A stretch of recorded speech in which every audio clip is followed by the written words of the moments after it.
Maka kembali lagi bersama kami di Regia Finansial.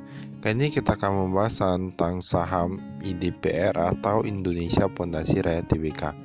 Nah, ini laporan tahunan 2024 ya sudah keluar. Ini ada presiden direkturnya, ada Febian, kemudian ada direkturnya itu Jui Janto. Nama kantor mereka ada di Jalan Pegangsaan 2 km 4,5 di Jakarta ya. Nah, kalau kita lihat di sini, ini ada alamat domisili dan lain-lain. Kita lihat gimana dengan kinerjanya saat ini, karena rata-rata semua perusahaan lagi menurun kinerjanya. Untuk laporan keuangan kali ini nilainya itu dia satuan penuh dan dalam bentuk rupiah, jadi dikali Rp1 saja. Kas bank kita lihat dari 6 miliaran sekarang menjadi 19 miliaran. Kemudian piutang lain-lain, piutang usaha ini menurun. Ini kayak kinerja menurun sih. Untuk yang penjualannya, persediaan dari 183 miliaran menjadi 222 miliaran. Ini berarti dia meningkat kurang lebih sekitar 39 miliaran. Nah, ini masih cukup bagus ya untuk peningkatan persediaan. Dari total asetnya mereka menurun. Nah, kita lihat apakah hutangnya yang menurun ataukah karena ekuitasnya yang menurun. Total hutang jangka pendek 800-an miliaran menjadi 700-an miliaran. Total hutangnya dari 1 triliunan sekarang menjadi 800-an miliaran. Nah, ini sudah menurun cukup banyak. Kalau ini masih oke lah ya. Kalau kita lihat di sini, karena hutang itu sebaiknya itu harus segera diselesaikan. Ekuitas dari 660 miliaran sekarang menjadi 679 miliaran.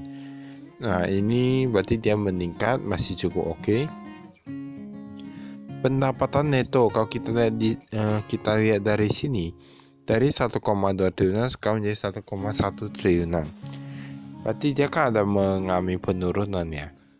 Lalu beban usahanya meningkat, ini kayak mereka ada efisiensi tapi gak gitu efisiensi. Laba netonya dari 33 miliaran sekarang menjadi 24 miliaran. Jika ditambah dengan peningkatan persediaan, berarti kalau lebih mereka bisa lebih banyak ya. Labanya itu mereka bisa catatkan lebih banyak.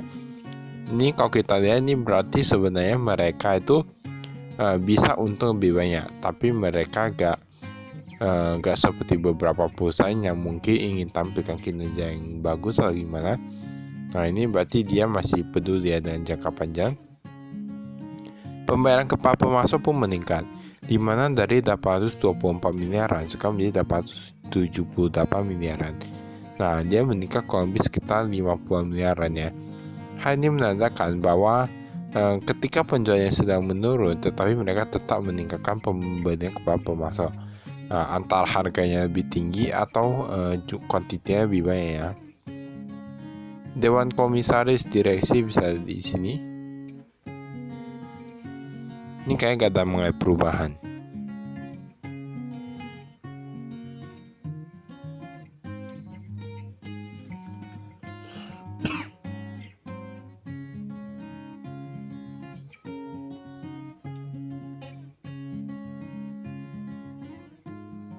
Ini kita skip.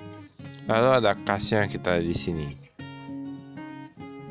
Kas yang di tangan dia menurun sedikit, di mana dari 1,4 miliaran sekarang menjadi 1,1 miliaran. Kemudian yang di bank ini kayak agak meningkat ya.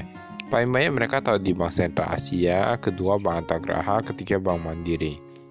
Lalu yang tidak kalah meningkat itu Bank Permata. Nah, kalau kita di sini ini semua rata-rata meningkat sih. Semua rata-rata meningkat uang yang di banknya ini, tapi ada juga yang menurun. Itu menurun pun paling gak gitu banyak. Dolar Amerika Serikat, nah ini ada peningkatan juga untuk yang US dollar. Jadi rata-rata mata uang asing itu dia memang beberapa perusahaan memang mengumpulkan mata uang asing ya. Kalau kami lihat ya, bukan mengumpulkan sih, tapi ada peningkatan di akun mereka. Custom bank kita lihat euro. Nah, kalau yang euro ini dia berkurang ya.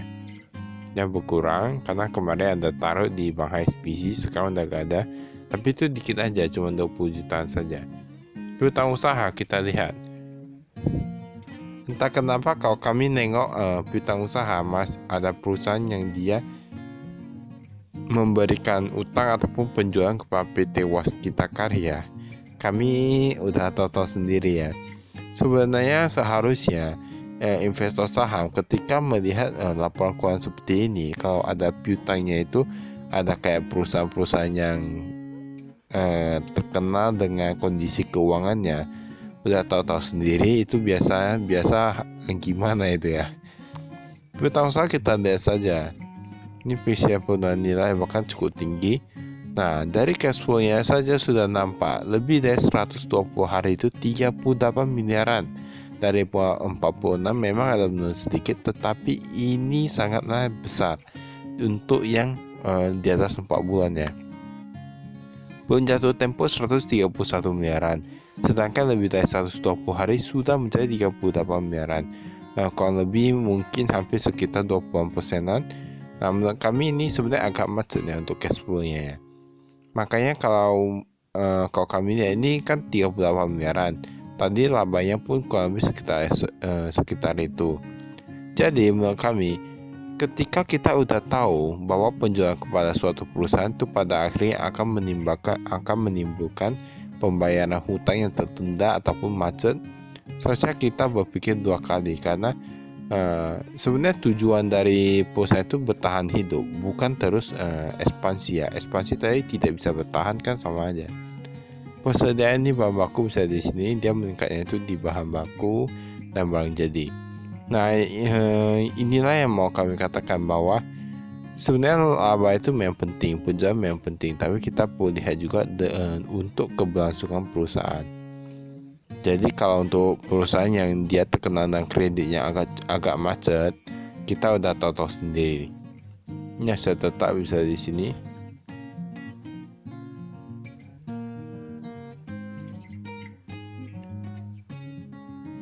Utang usaha. Nah, ini. Makanya mungkin ada beberapa orang yang bertanya bahwa mereka mengatakan mereka membeli perusahaan yang bagus, penjualannya naik terus, ini itu. Nah, katanya ini kan perusahaannya ini labanya terus meningkat, penjualan terus meningkat, terus lagi murah. Berarti ini perusahaan wonderful company dong. Nah, sebenarnya bukan seperti itu ya. Penjualan naik kalau cash flow-nya macet dan ternyata ujung-ujungnya dia utang, maksudnya utangnya itu gak dibayar, hasil dari penjualan itu gak dibayar, itu kan sama aja berarti penjualan itu ujung-ujungnya gak ada labanya gitu ya. Nah, jadi kita perlu lihat juga semuanya. Nah, kita gak bisa bilang kalau penjualan meningkat, laba meningkat berarti itu perusahaan bagus. Gak bisa bilang seperti itu juga ya. Kalau ujungnya gak ada dana karena cash flow yang macet kan sama aja. Ini utang bank kita lihat, ada utang bank jangka pendek 340 miliaran, utang bank jangka panjang 67 miliaran. Jika dilihat dari jumlahnya, ini sangatlah besar untuk yang utang bank jangka pendek ya. Utang bank kita lihat yang jangka pendek 300-an miliaran. Kalau kita lihat dari apanya, dari penjualannya itu berarti sudah sekitar berapa persen tuh. Dan biasanya ada beberapa perusahaan yang dia untuk bayar hutang jangka pendek dia gunakan dengan utang jangka panjang. Dia pinjam uang lagi jangka panjang, baru bayar jangka pendek lagi, baru pinjam utang lagi. Nah, rata-rata kayak gitu sampai utang jangka panjangnya itu sangatlah banyak. Ada beberapa perusahaan yang kayak gitu. Ada beberapa perusahaan yang dia lebih memilih untuk menyelesaikan hutangnya langsung. Gak gitu banyak, mereka agak risau kalau hutangnya banyak. Karena yang penyebab perusahaan itu bangkrut apa itu karena hutang ya. Jadi perlu hati-hati soal hutang ini. Makanya sebenarnya kalau kita lihat dari yang perusahaan ini kan tadi dia liabilitasnya udah menurun cukup banyak. Berarti masih agak oke lah ya, tapi kita belum tahu ke depannya karena semoga cash flow-nya itu makin lancar dan lain-lain. Tapi sebenarnya dari sisi yang lain itu sebenarnya bagus, cuman ya kalau cash flow-nya bisa makin lancar ya itu lebih oke lah ya. Ini kita lihat modal sahamnya. Modal saham Tuan Manuel Junako ya, dan Nyonya Febian. Kemarin ada tulis nyonya, sekarang nggak ada tulis nyonya ya. Kenapa kayak gitu ya? Apa kesalahan penulisan atau gimana? Tapi ini suara rata-rata mengalami peningkatan kepemilikan, baik Tuan Manuel Junako dan Nyonya Fabian. Yang non-management dia kayak sama ya. Nah pokoknya gitu lah ya. Kalau kita lihat di sini kayak ada peningkatan.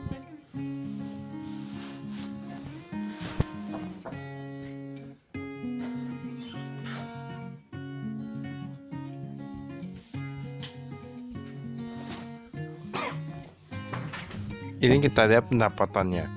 Pendapatan itu dia meningkat di pondasi dan struktur. Kalau di ini penahan tanah ini agak sedikit berkurang penjualannya. Semakin panjang mereka berkurangnya di sana aja. Sedangkan untuk pondasi dan struktur dia meningkat. Biasa digunakan ini ketika awal pembangunannya. Nah awal sebuah proyek kayak gitulah ya. Ini ada dinding precast. Nah dia meningkat juga nih, dari 20 miliaran menjadi 99 miliaran.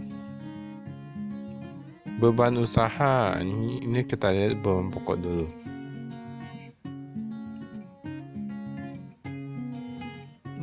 Beban pokok,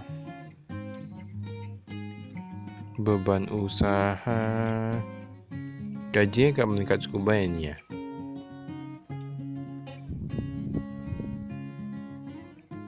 Ini asuransi malah meningkat. Entah kenapa kalau kami lihat perusahaan besar rata-rata asuransinya meningkat. Itu karena perusahaan asuransinya minta nambah atau gimana ya. Pemulihan rugi penurunan nilai tagihan bruto para pemberi kerja. Nah ternyata ada penghasilan lain dari sana juga sebesar 10 miliaran. Nah kalau gitu kita udah tahu sendiri ya. Saya ini ada pendapatan lain-lain sekitar 10 miliaran. Dan itu hanyalah pemulihan. Pendapatan keuangan. Jika dilihat dari sini, pendapatan keuangan itu sudah kalah jauh dengan beban keuangannya. Beban keuangan sekitar 46 miliaran dan pendapatan keuangan hanya sekitar 89 jutaan saja. Kita bisa bayangkan perbandingannya itu seberapa jauh.